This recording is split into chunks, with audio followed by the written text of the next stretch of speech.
गंगा के लहरिया बोले हो।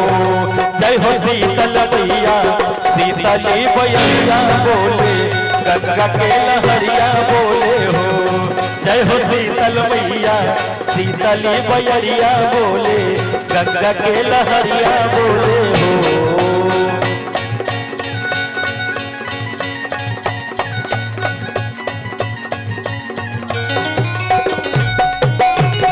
एक बार भैया के लिए जोरदार ताली बजा दें। भैया आपका अर्जी लगा दी है मां के दरबार में, कैसे जानते हैं? ये दिनेश भैया जी की तरफ से 200 रुपए का आशीर्वाद मिला। ये आशीर्वाद नहीं, मेरे लिए सौभाग्य है। एक बार जोरदार ताली बजा दें।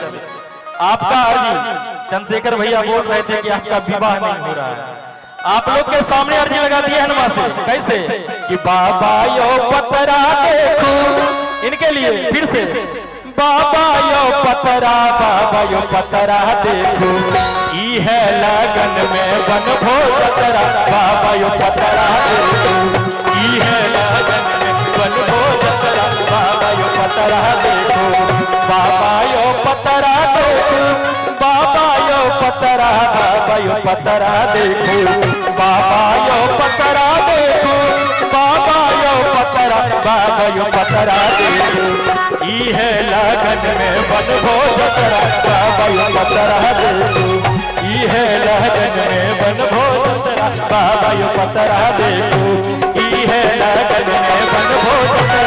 बाबा यो पतरा देखो, ई है लगन में बन भोजतरा। बाबा यो पतरा देखो, ई है लगन में बन भोजतरा। बाबा यो पतरा देखो।